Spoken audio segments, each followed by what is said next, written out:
Okay, well, I will go ahead and get started then. I just want to give a brief introduction to Jack Hanson.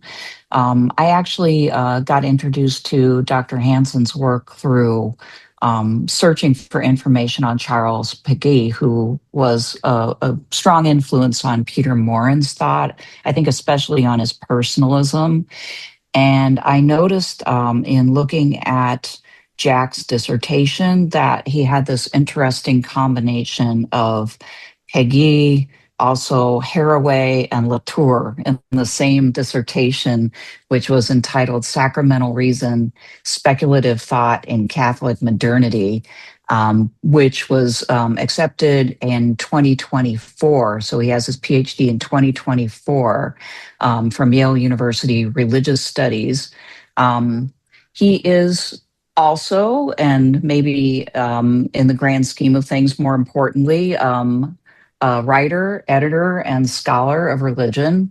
And his writing has appeared in the New York Times Book Review, the New York Review of Books, the Financial Times, Commonweal, The Nation, The Drift, New York Magazine, and elsewhere. And so he is also associate editor of the Yale Review and a lecturer at Yale. And so I just wanted to welcome you, Jack. Thank you so much for agreeing to give us a talk focused on Charles Péguy and kind of coming from the place of your dissertation and your scholarship there. So I will go ahead and turn it over to you, and I'll look forward to hearing what you have to say. Thanks, Lori. Thank you for inviting me. It was a real thrill to get that email. And thank you all for being here today. Lori's little CV recitation of mine is indicative of the situation in that I'm writing a lot more journalism and sort of popular essays now. So I'm sort of taking this opportunity to be a little bit more philosophical than I get to be most days. Sorry, I'm trying to fix my screen a little bit. So I hope it's okay if I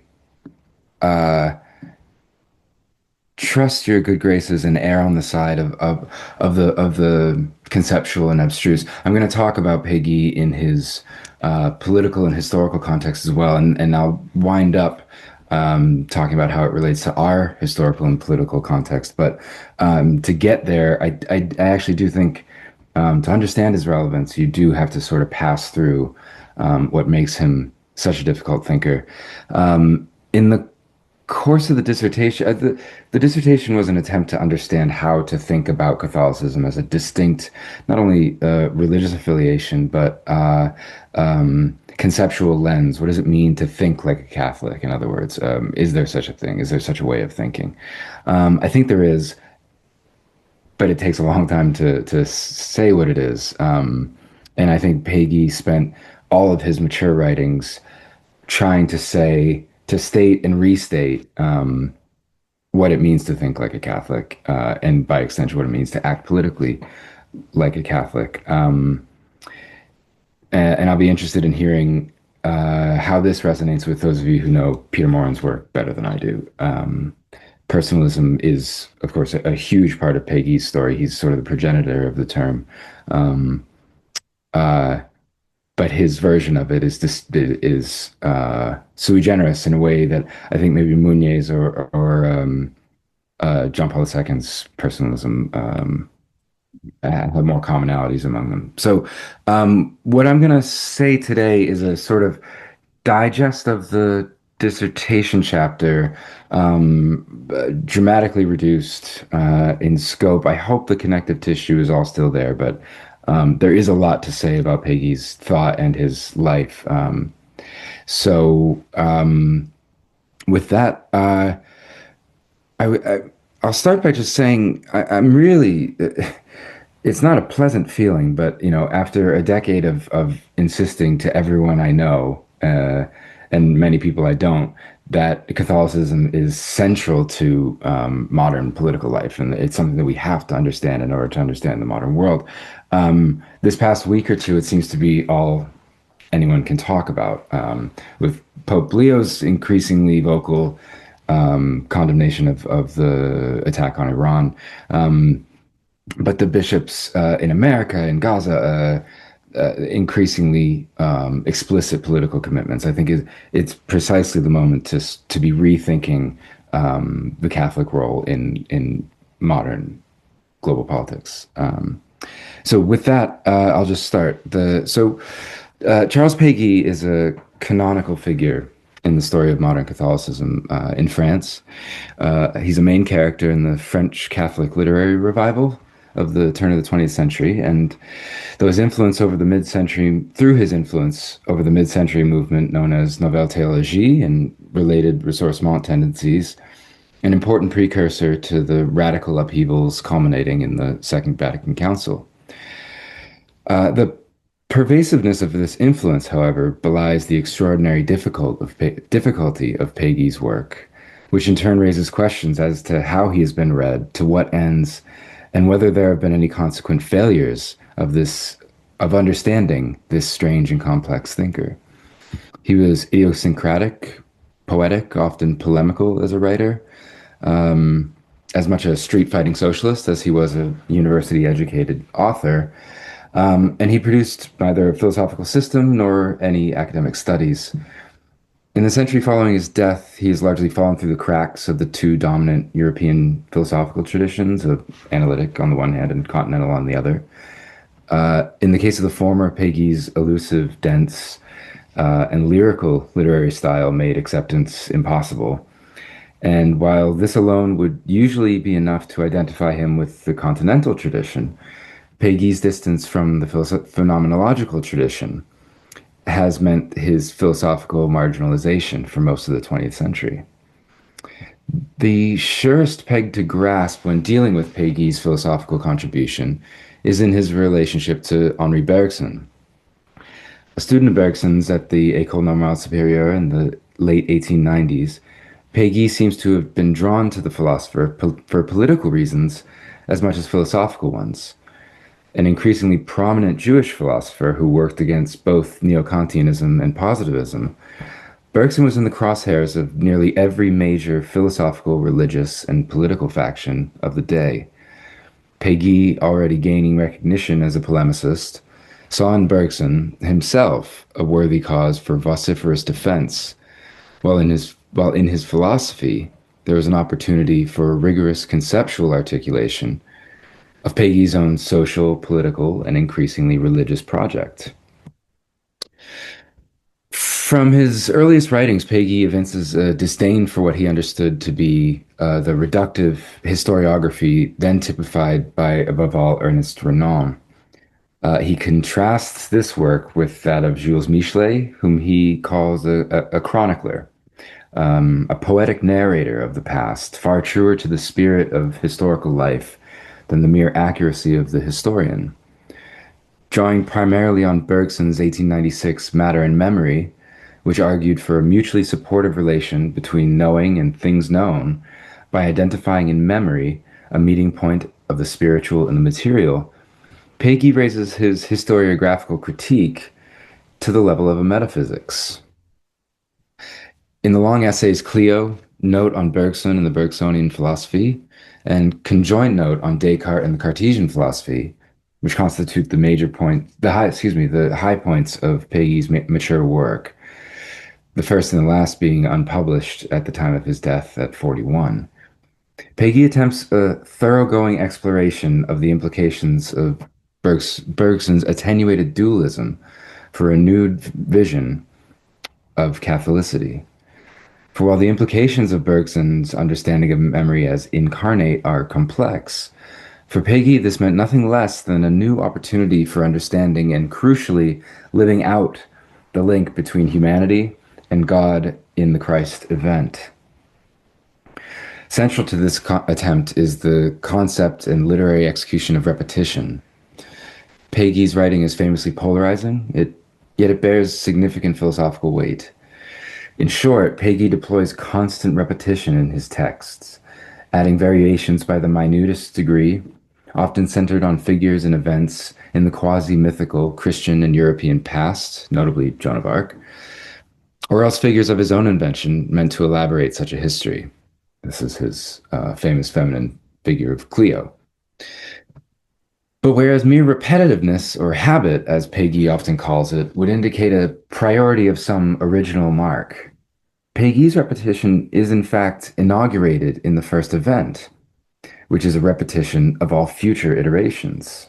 The example that he loved to use was the storming of the Bastille, which he called the first celebration of Bastille Day. Bruno Latour called this practice illisible, unreadable. But in so doing, Péguy marks how, excuse me, in doing so, he marks how Péguy eludes the entire modern tradition of analysis and interpretation, and instead opens a new path for philosophical thought that is thoroughly historical, insofar as it is centered on the inaugural event of the incarnation of Christ. Needless to say, we have some way to go to understanding the implications of Péguy's repetition. It is undoubtedly significant that his return to Catholicism at the age of 34 was done almost in secret. And for the rest of his life, he neither participated in the sacraments nor relented in his anti-clerical critiques. Perhaps even more significant is his fixation on ritual commemorations, on the evocation of sacrament in his writing, which indicates not only an explication, but an enactment of the historical posture he advocates for. As a thinker, he is principally concerned with the articulation of a new metaphysical vision that can account for the full range of relational possibility, including its imperfect, deformed, and inadequate forms.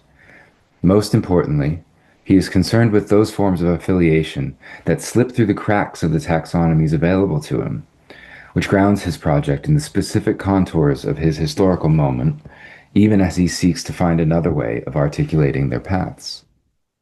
The intellectual, conceptual, or theoretical is never merely so. Metaphysics, which is emphatically not a system, is both the expression of the deepest recesses of identity and an attempt to go beyond identity in order to speak what he called the language of creation. To enter into the task of learning a language of creation is equally to open oneself up to radical redefinition. He is at pains to reveal the depth of affinity across the usual bonds of identity, with particular focus, given the France of his time, on the friendly, even filial ties between Jews and Christians. And yet it is for that very reason that he must retain some deep form of identification, can't sink into formless, nameless homogeneity. Péguy's vision is nothing if not heterogeneous. His task, which began at his earliest political inclination and were continually refined throughout his short life, eventually brought him back to his boyhood Catholicism. The Catholic, in his mature work, is a sign of what slips through the cracks of modern identification, precisely because it is predicated on affiliation not only with other Catholics, but with all other forms of religious, spiritual, political, and intellectual life that perpetuate what he calls mystique. This necessarily amorphous term, which again takes root in Péguy's earliest writings, is difficult to define without circularity. The mystical is what slips through the cracks of precise definition, linking what is otherwise distinct in an affinity that is not yet fully formed, and perhaps can never be so. The kind of thought and its attendant literary style that Péguy seeks to generate is therefore constitutively slippery. Given the historical concreteness with which he attempted to imbue all of his work, this slipperiness is more than an exegetical concern. It should also give us pause in our attempt to apply recognizable categories to his experience, insofar as what makes him attractive for a broader study of religion and politics is precisely his deliberate evasion of given categories. The most obvious of such evasions is on the question of his return to Catholicism. In short, can we say that Péguy converted? At present, this can only be a beginning. But curiously enough, Péguy did refer to one conversion early in life, and his eventual disquiet with such firm associations came to precipitate the most important experiences of his youth and the convictions which he would maintain for the rest of his life. The conversion that he referred to was to socialism. So a little bit of background on Peggy's life, which he made a lot of hay out of, especially in his mature writings looking back. He was born into a working family in Orléans, raised by his mother and grandmother, both of whom were in the surprisingly grueling trade of chair mending. As a youth, Péguy would assist in the shop, while his grandmother, who was illiterate, would tell him old peasant stories. As several scholars have noted, this environment imbued the young Charles with a profound sense of lived history, a disposition that would determine every aspect of his short life, from his personal relationships to his politics to his poetry. Its depth is thrown into particular relief by the philosophical terms he later develops out of his reading of Bergson, of a past that endures in the continual negotiation of memory with the concrete material present. The Christianity he was exposed to from birth was a mixture of this lingering peasant culture, with its emphasis on the rhythms of the seasons and ceremonial festivities, and that of the French Church, which was itself increasingly torn by what would come to be known as the modernism debate. Meanwhile, he distinguished himself academically, drawing the attention of local educators who helped him toward the elite education he would ultimately receive. Ultimately, he would wind up after a failed entrance exam and 2 years in the military at the École Normale Supérieure, where students are called normaliens, normals. Among the normaliens of his day, there were two primary informal designations: the Catholics, who were known as the talas, for those who font à la messe, go to mass, and the anti-talas. The young Péguy was firmly an anti-talas. In this context, apparently having lost the remnants of his faith, he spent preparing, in the years he spent preparing for the ENS examination, he fell under the tutelage of Lucien Hare, ENS librarian and socialist guru, as well as Hare's former mentee, future leader of the French Socialist Party, Jean Jaurès. And while the socialism Péguy learned from both Hare and Jaurès was resolutely anti-clerical, a position he would never abandon even after his return to Catholicism, it was nevertheless within the wider sphere of French spiritualism, which since the late 18th century had inflected even empirical science with a supersensible dimension, not unrelated to what we might call the ambient Catholicism that permeated the culture. The key term for this socialism was mystique, which Péguy would adopt and continue to use throughout his mature writings, long after his eventual break with Jaurès and the Socialist Party. As Jaurès argues in his critique of Marx and other forms of scientific socialism, the eradication of the mystical element in political analysis is equal to the eradication of the ethical case for socialism. In the end, Jaurès writes, the only thing that will give value to socialism is if it appears to the people to be a religion of justice worthy of adoration, not as the adoration, the cult of a fact. For Jaurès, the mystical is the binding force that accounts for everything human in social organization. Without it, there is no choosing between reactionary and revolutionary politics, since neither would be able to sustain the essential feature of freedom. These ideals emerge in Péguy's early text, Marcel, First Dialogue on the Harmonious City, in which citizens are imagined as being naturally and voluntarily collective by dint of a spiritual and physical health, santé. This health produces not only vibrant, physically sound citizens, but equally a capacity for reflecting on the collective vitality of the city in its diverse manifestations. Deciding whether I should jump ahead a bit. I lost my place now. This health produces not only vibrant, physically sound citizens, but equally a capacity for reflecting on the collective vitality of the city in its diverse manifestations.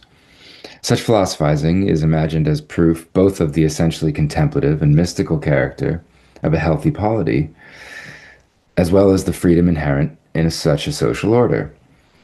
For Péguy, the philosophies that emerge in the harmonious city are capable of existing among a variety of other philosophies without conflict, since a proliferation of representations of the soul is itself a mark of health. And crucially, because these philosophies emerge naturally, they do so without coercion or instruction.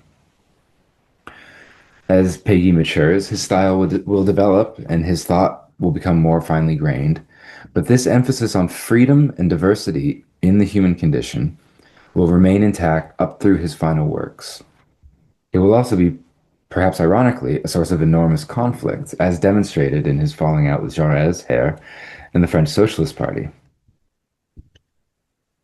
This break, which occurred around the turn of the century, was precipitated by personal and professional conflict between Péguy and the intellectuals of the Socialist Party's Central Committee, which in turn led to his founding of the Cahiers de la Quinzaine, the fortnightly journal, where all of Péguy's subsequent work appeared, in which he edited, typeset by hand, and personally printed and published until his death. Péguy would give his account of this falling out and what were for him its important political and spiritual implications in what became his best-selling publication, 1910's Notre Jeunesse, Our Youth. Notre Jeunesse is Péguy's meditation cum post-mortem on the Dreyfus affair. And it's most often remarked upon for its hagiographic portrayal of the Dreyfusard writer Bernard Lazare, whose neglect by the general population, and his fellow Jews in particular, Péguy understood in near Christ-like terms. It's also where Péguy makes his most famous remark. Tout commence en mystique et finit en politique. Everything begins in the mystical and ends in the political. He paints himself in stark contrast to the route taken by the socialists, who had been slow to officially rally to the cause of Dreyfus, and yet, according to Péguy, did not hesitate to ride the wave of anti-establishment sentiment into political power. Political minutiae and bitter personal entanglements that led to his break with the Socialist Party are therefore treated as manifestations of a profound metaphysical conflict between the mystical and its enemies, whom Péguy names the Parti Intellectuel, the intellectual party.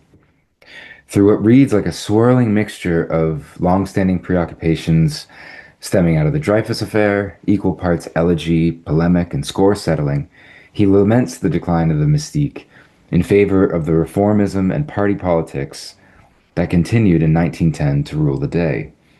For Péguy, the coalescence of political life around the contestation of Dreyfus's innocence was a flowering of spiritual possibility that was not only squandered, but betrayed.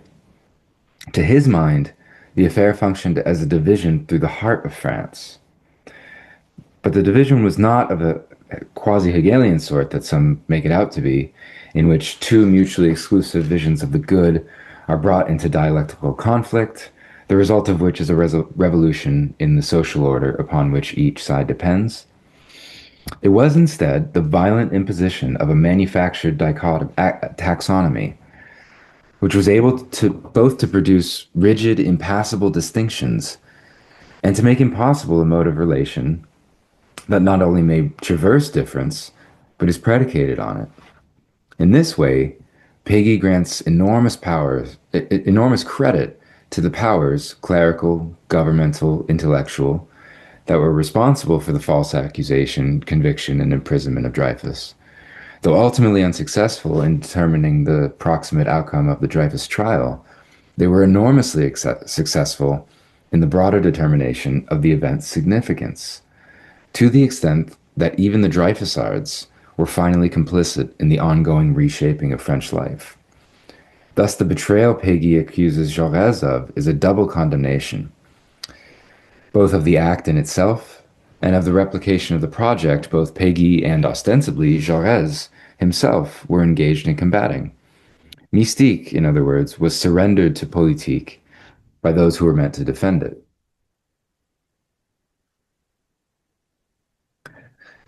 The thrust of Notre Jeunesse is not, however, simply to launch an attack on his one-time allies.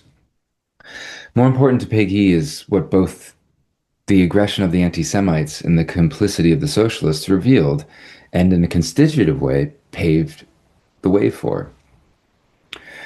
First, the disappointment, or as Péguy called it, the disaster of the Dreyfus affair, revealed with new clarity the culture that had produced all parties involved, which constitutes a depth of affinity that even the principal actors may not be aware of. What motivates Péguy's disdain for socialists like Jaurès and Hervé is not simply that they had betrayed the spiritual mission Péguy saw in the cause of Dreyfus in favor of some more circumspect goals, but rather that they were ultimately of the same ilk as those they were fighting. There had been no genuine opposition to the anti-Semites, only the appearance of opposition. This is not, however, to say that a false opposition is without effect. To the contrary, in confronting the anti-Semites on the terms set out by their accusations against Dreyfus, the socialists made manifest in an intellectual project a logic which, in this conflict, became material, obscuring, perhaps eradicating the conditions for articulating what was truly at stake in the affair, namely the mystical in all its varieties. The affiliation between those he now considers enemies across boundaries of identity and political purpose is for Péguy as much a lesson in the metaphysics of relation as the heroic stand of Bernard Lazare, which is grounded in une amitié réellement mystique, a truly mystical friendship. The bitter lesson he learned is twofold. Firstly, in operating according to the same logic, belonging to the same parti, the anti-Semites and the socialists give the lie to their own basic presuppositions. Even the partisans of categorization will end up transgressing categorical limits. But catching his enemies out in this way is of little comfort to Péguy. The second aspect of this lesson is how their alliance reveals with new clarity the contours and fault lines of modern life, and the extent to which the forces of the modern have been successful in their redescription of humanity. By reorienting French political life around the Dreyfus affair, defined as it was by rigid, mutually exclusive identities, however false, the intellectual party had succeeded in installing a discourse that made the articulation even of that installation impossible. Thus, what remains, what can still be glimpsed of the mystical, needs not so much rescue as transformation. Péguy wrote, Dreyfusard mysticism is in the end essentially a crisis of French mysticism.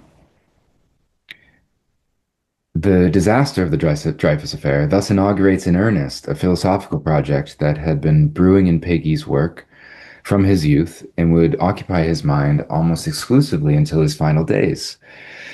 Central to this project is to face up to and give full articulation to the condition in which he finds himself, in which mystique has been nearly entirely covered over by the categories of the modern, while striving to give voice to the mystique in such a way as to overcome and not simply undo its elision.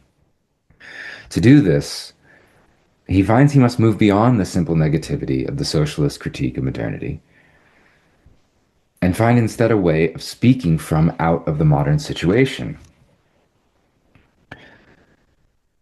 At this point, it should come as no surprise that Péguy was among the figures to whom younger intellectuals looked for guidance out of the doldrums of positivism and academic intellectualism, even before his public adoption of Catholicism. The publication of Notre Jeunesse alone entered him into the company of dozens of French intellectuals at the time who, for a variety of reasons, aesthetic and political, looked to Catholicism for a site or a means of renewal. These include J.K. Huysmans, Léon Blois, Paul Claudel, Jacques-Henri Samaritain. But all through this revival, Péguy would remain uniquely reticent on the conditions of his return. We really have very little to go on. The only thing he ever says explicitly is in a letter, I believe, to Jacques Maritain, um, in which he says in 1907 uh, that he feels only a great renaissance of Catholicism moving through him. That's it. Um, it's particularly strange in this time because among the other literary Catholic converts of his time, uh, how to tell the story of the birth of faith, or rebirth, as the case may have been, was of central importance.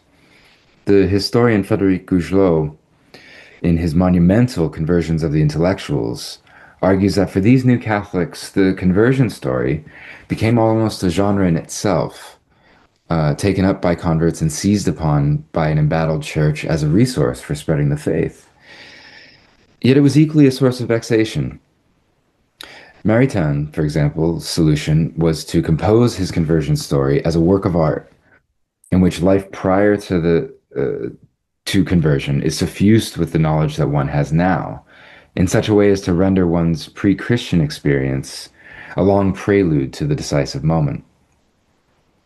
This leads the convert onto the task of reorienting the entirety of one's work in light of a new faith, a conversion of the past as much as of the present or the future. Such a solution, indeed such a problematic, is in broad strokes near to Péguy's own articulation of his renewed faith. And yet, on several important points, it can be seen as almost directly contrary. On the one hand, the plenitude of grace does preempt any conscious effort at Christianization, Christianization, even one's own, which is as likely to be framed in received, ready-made terms, to use a phrase Péguy borrows from Bergson. On the other hand, the full recognition of such grace is the greatest possible metaphysical challenge, one that is at the heart of the revolution that is promised and, in a sense, always underway in Christianity. Therefore, to say that following conversion, one must write like a Christian is an understatement bordering on the absurd. This is for two reasons. First, it wrongly assumes that in becoming Christian, one has safely crossed a threshold and has only to reconstitute a framework from the perspective of the insider. Secondly, it wrongly assumes that there is a given Christian form, which can simply be adopted. Instead, what the convert does in light of a new or renewed faith is retrace and retread the past in such a way as not to fit into what is now known, but rather to destabilize prior understanding in anticipation of what is at the time of writing only intuited. This is the character of repetition that has become the defining feature of Péguy's literary style.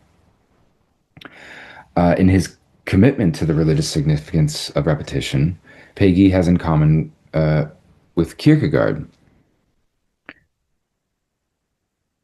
even as each approach, let me take that again. In this commitment to the religious significance of repetition, Péguy has in common with Kierkegaard, even as each approaches the problem from opposite directions. In Kierkegaard's hands, repetition is the means by which the individual approaches and forms a relation to the otherwise overwhelming power of God.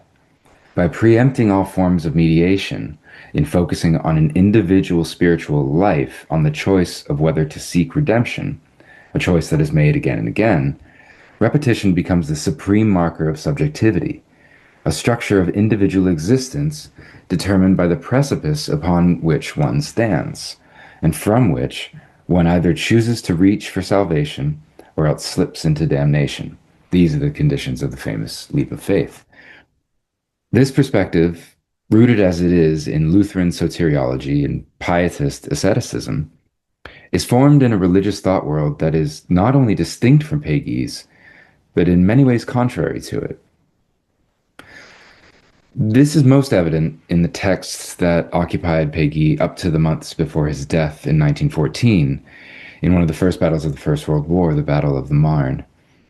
The proximate inspiration for these texts entitled Note on Bergson and the Bergsonian Philosophy and conjoined note on Descartes and the Cartesian philosophy, was the news that the works of Bergson were to be placed on the index of prohibited books. Since Bergson's arrival at the ENS in 1898, Péguy had considered him a philosopher of the utmost importance, and he was far from alone.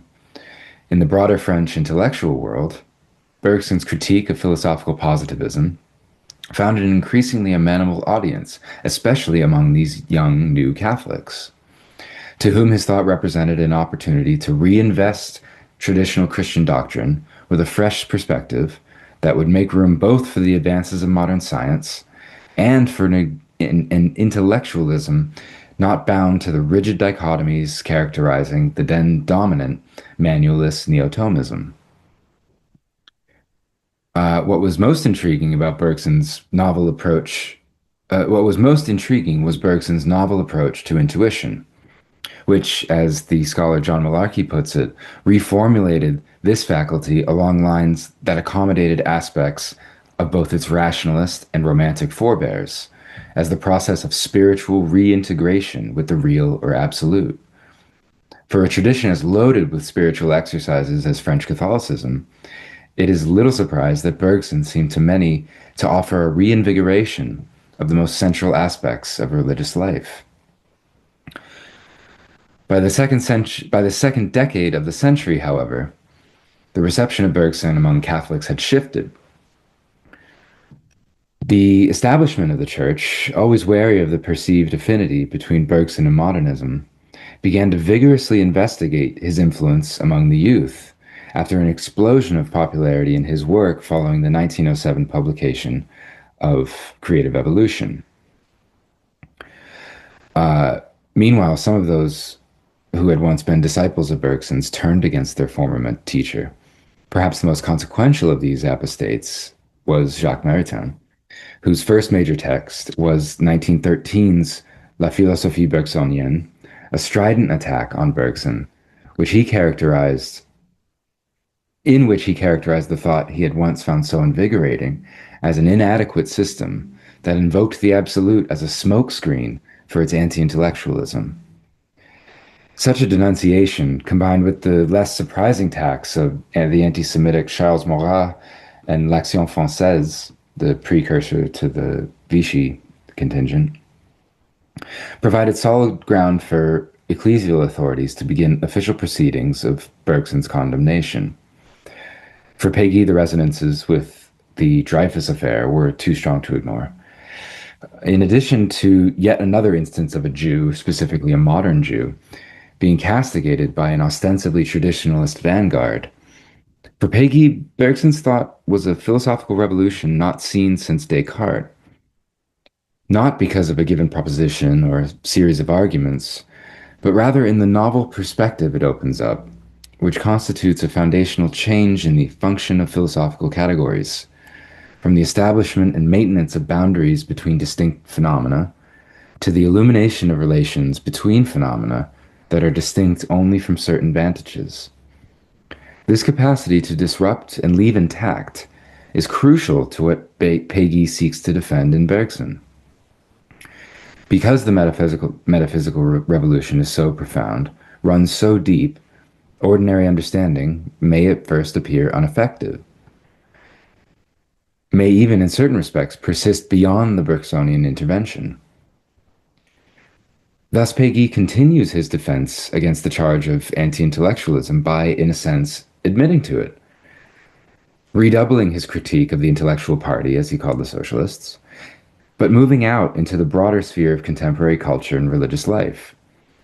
This, perhaps at this point unsurprisingly, leads him back into deeper resources of philosophical power, in this case, the revolution in thought inaugurated by Descartes, which, predicated as it is on categorization and compartmentalization, is the kernel of truth that hardens into habit. But the cycle does not end here, because Péguy uncovers that it is not, in fact, a cycle, but what he calls an approfondissement, a deepening, a journey downward into the sources, which allows a reanimation of the mystical from out of the condition of the political. In the broadest sense, in the broadest possible sense, a representation, a representation. As Hans Urs von Balthasar, one of Peguy's greatest readers, put it, quote, "The key word, representation, combines all possible meanings, representing oneself, making oneself present, but doing so by making someone else present. The saint who for his part makes present and personifies the people, profane and holy as the people are, and brings them to full reality.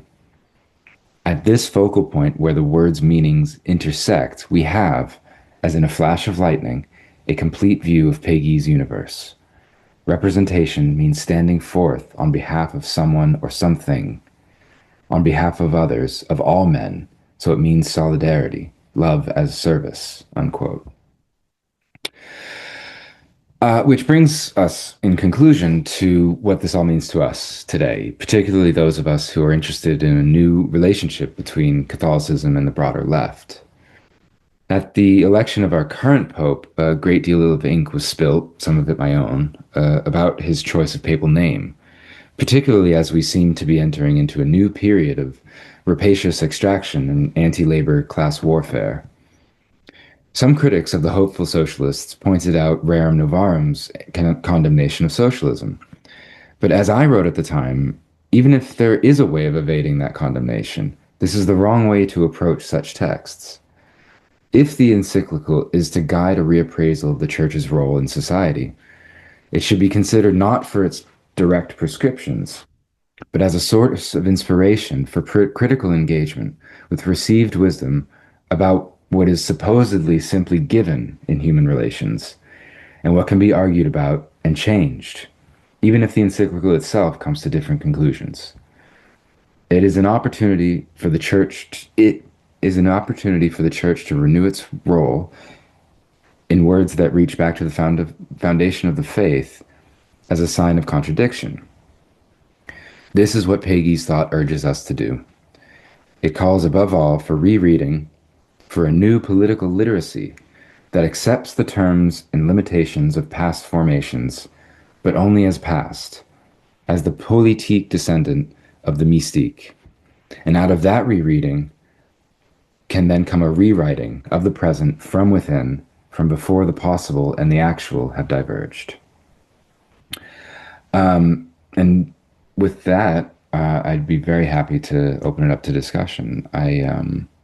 There's a lot I sort of left on the cutting room floor, and would love to hear about what any thoughts anyone else has.